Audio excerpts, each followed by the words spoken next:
बदलापूरमधील कोंडेश्वर मंदिर हे सह्याद्रीच्या पर्वतरांगांमध्ये वसलेले एक प्राचीन आणि प्रसिद्ध शिवमंदिर आहे. दाट जंगलाच्या मध्यभागी वसलेले हे प्राचीन मंदिर आहे.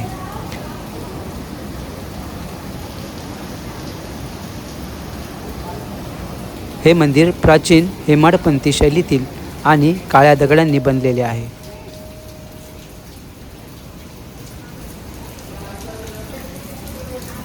कोंडेश्वर मंदिराच्या परिसरात अनेक धबधबे आहेत. अनेक धबधबे डोंगरांच्या माथ्यावरून मंदिराकडे येतात. नमस्कार मित्रांनो, आज आपण भेट देणार आहोत कोंडेश्वर मंदिराला. कोंडेश्वर मंदिर हे बदलापूरमध्ये आहे. हे मंदिर अतिशय प्राचीन आहे. मी खूप वर्षापूर्वी गेलेलो, आता आज परत चाललो आहे. बघूया कसं आहे ते. आता हे मंदिर बदलापूर येथे असून आपण पब्लिक ट्रान्सपोर्टचा उपयोग केला, म्हणजे ट्रेनने आलो. ठाण्यावरून 8:56ची गाडी होती कर्जत, ती बदलापूरला 10 वाजता आली. आता आपण जवळजवळ एक तास चाललो आहे आणि 1 तास चालल्यानंतर आपल्याला ते शहर सोडून, बिल्डिंग वगैरे सोडून आता आपल्याला असं गाव लागतं. आता सगळं इथे असं डोंगर आणि शेती, पाणी, एकदम गावचा फील वाटतोय.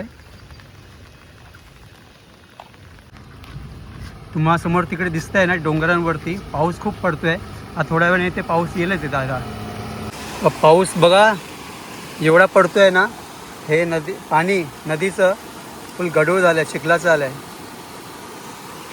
ज्यावेळेस ना चिखलाचं पाणी येतं ना, त्यावेळेस समजायचं की पाऊस खूप पडतोय वरती.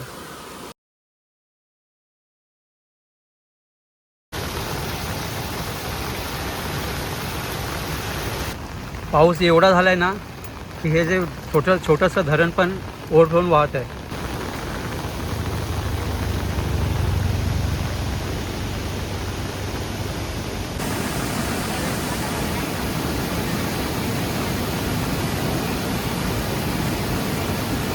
आता वाजले आहेत 11:50, म्हणजे आता जवळजवळ 2 तास होतील मला चालत इथे या कोंडेश्वर मंदिरला येण्यासाठी. आज समोरून आता एक नजारा मस्त आहे, तो बघा जरा.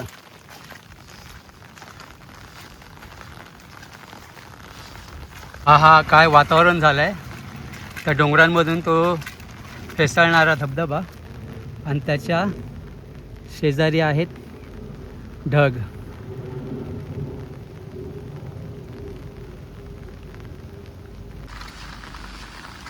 बघा ना, पावसामध्ये निसर्ग किती लगेच रूप बदलतो.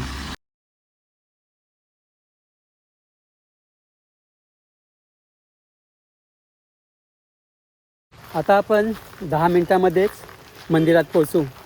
पण इकडचं तुम्ही वातावरण बघितलं ना, खूप छान झालं आहे, सुंदर झालं आहे. आज ऑड डे असून सुद्धा आता शनिवार रविवार इथे किती गर्दी असेल विचार करा. तुम्ही जर बदलापूरला ह्या कोंडेश्वर मंदिराला आणि वॉटरफॉलला जर तुम्ही भेट द्यायची विचार करत असाल, तर तुम्ही स्वतःचं व्हेकल असेल, गाडी असेल, तर खूप चांगलं आहे. फायनली आपण कोंडेश्वरच्या इथे पोचलो. इथे गाड्या पार्किंगची सोय आहे.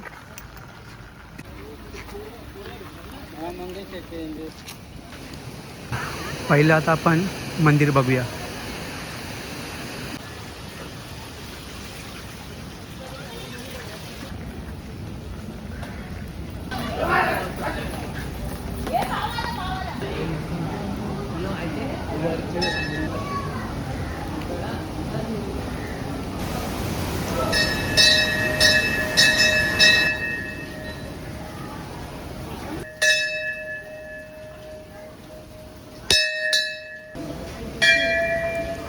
मुख्य मंदिराच्या गर्भगृहासमोर नंदीची दगडी मूर्ती आहे. येथून काही पायऱ्या उतरून गर्भगृहात स्वयंभू शिवलिंगाचे दर्शन होते.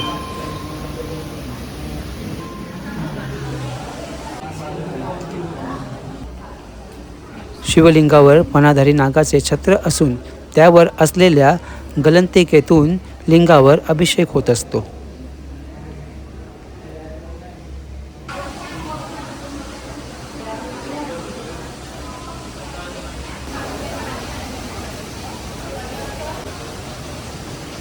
महादेवांचे दर्शन करून बाहेर आल्यावर तिथे आपल्यास बऱ्याचशा अशा देवी देवतांचे आपणास दर्शन होते.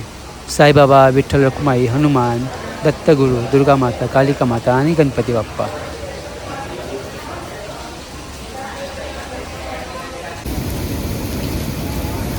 कोंडेश्वर मंदिराच्या धबधब्याला बॅरिगेट्स लावलेले आहेत, जेणेकरून पोहणाऱ्यांना धबधब्याच्या धोकादायक भागात प्रवेश मिळणार नाही. हा धबधबा जास्त मृत्यूदरासाठी खूप प्रसिद्ध आहे. कोंडेश्वराची छोटी मंदिरे पावसाळ्यात ही पाण्याखाली जातात. अतिवृष्टी झाल्यास मंदिर पूर्ण पाण्याखाली जाते आणि परिसर बंद केला जातो.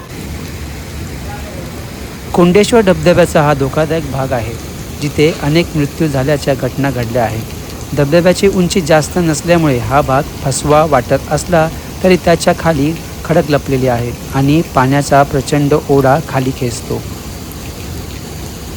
श्रावणातील प्रत्येक सोमवारी हजारो भाविक येथे दर्शनासाठी येतात.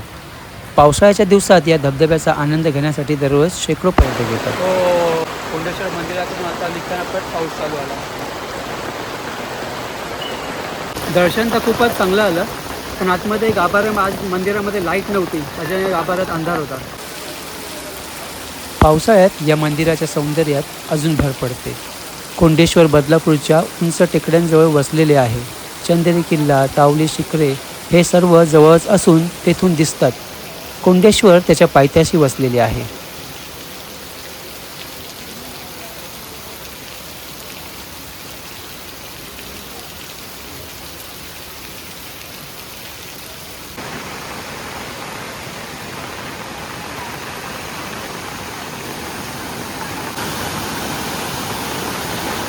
हे असे चिखलाचं पाणी आलं ना, तर समजायचं वरती पाऊस खूप पडतो आहे.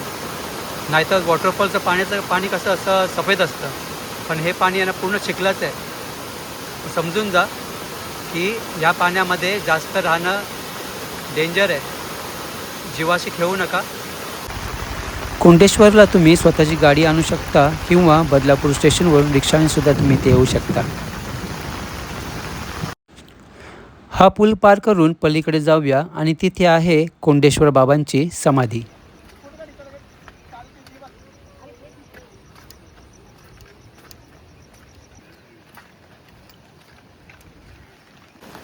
माझ्या मागे दिसतोय तो तिकडे मंदिर आहे आणि इथे आपण आता जरा फिरायला आलो आहे. ढगांचे आवाज नुसते धडामधुडूम होत आहे. समोर दिसतंय ते मंदिर आहे.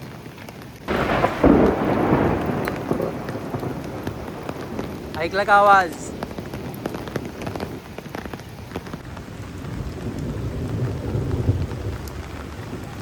आता कसली वीज चमकली तिकडे. आज बदलापूरला खूपच पाऊस आहे. हे मंदिर पूर्वी नैसर्गिक गुहेत होते. त्या शेजारी पाण्याचे कुंड होते. सुमारे 75 वर्षापूर्वी श्री अवधूत निरंजन गिरी महाराज उर्फ कोंडेश्वर बाबा साधनेसाठी या जागा शोधत या ठिकाणी आले.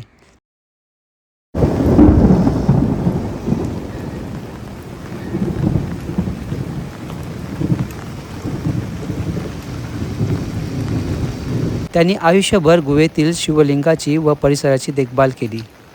1999 त्यांनी येथेच समाधी घेतली. हे हिरवेगार डोंगर, सुंदर धबधबे आणि नैसर्गिक सौंदर्यानंद घेण्यासाठी प्रसिद्ध असलेले एक लोकप्रिय पर्यटन व धार्मिक स्थळ आहे. मंदिरानजीकच्या ओढ्याच्या मार्गावर पाण्यात 5 ते 7 कुंड आहेत. या कुंडाचा अधिपती म्हणून हे देवस्थान कुंडेश्वर म्हणून ओळखले जात असे. कालांतराने या शब्दाचा अपभ्रंश होऊन त्याला कोंडेश्वर हे नाव पडले. पाऊस एवढा जास्त पडतोय ना की बघा, हे छोटे मोठे धबधबे सुद्धा इथे वाहायला लागले. वीज चमकली.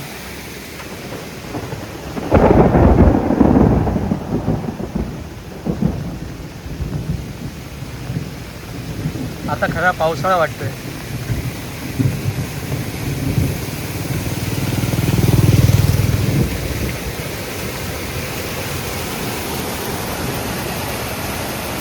बदलापूरमध्ये आज भरपूर पाऊस आहे.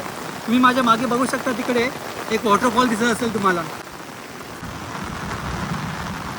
नुसता गडगडत आहे पाऊस आणि मी छत्री घेऊन आलो आहे. हा वरतून टेकडी वरतून जा वॉटरफॉलचा नजारा बघा. आपण जाऊया तिकडे थोडं खाली. थोडं लांब आहे, 10 मिनटं चालत आहे.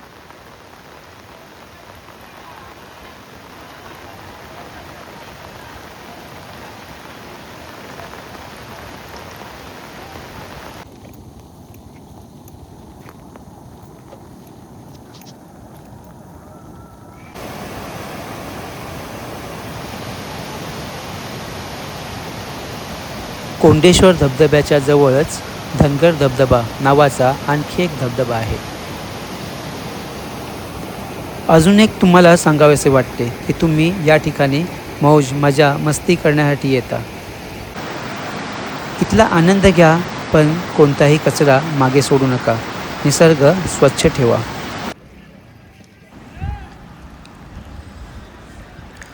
कोंडेश्वरला आल्यावर इथे तुम्हाला खाण्यासाठी रस्त्यांमध्ये असे स्टॉल्स दिसतील.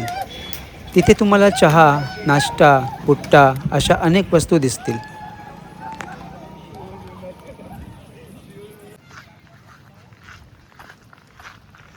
जर आपण मंदिराच्या अजून थोडं वरती जाऊया, त्या लोकेशन तारवाडी लिहिलं आहे ते बघूया वरती ते काय आहे काय. सह्याद्रीच्या डोंगर रांगांमधून तुम्हाला हे असे असंख्य धबधबे तुम्हाला दिसत असतील.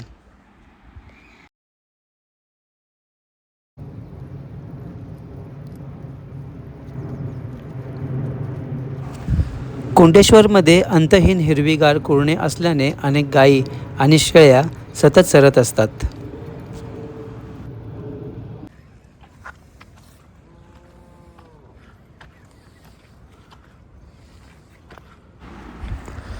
इथला निसर्ग शब्दात व्यक्त करू शकत नाही. स्वतःच्या डोळ्यांनी बघणे आणि कॅमेऱ्यातून तो क्षण टिपणे यात खूप फरक पडतो.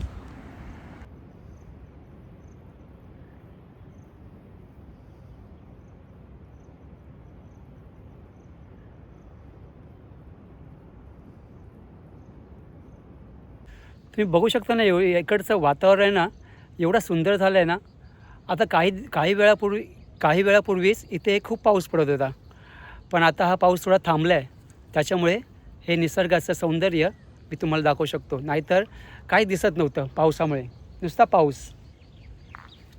मी आता आलो आहे ना मंदिराच्या वरती आहे, मी वरच्या साईडला ताडवाडी म्हणून गाव आहे.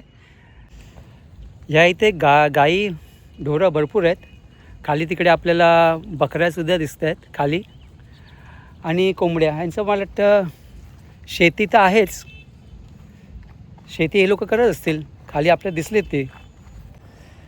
चला मित्रांनो, आजचा हा व्हिडिओ मी इथेच संपवतो. माझा व्हिडिओ तुम्हाला आवडल्यास लाईक करा. अजून कोणी माझ्या चॅनलला सबस्क्राईब केल्यानंतर सबस्क्राईब जरूर करा, की जेणेकरून तुम्हाला, आणि बेल आयकनचं बटन दाबा, जेणेकरून तुम्हाला असे नवीन नवीन व्हिडिओ बघायला मिळतील. चला आता मी तुमची रजा घेतो. आपण भेटू माझ्या पुढच्या व्हिडिओमध्ये अशाच एका नवीन ठिकाणी. तोपर्यंत काळजी घ्या. बाय.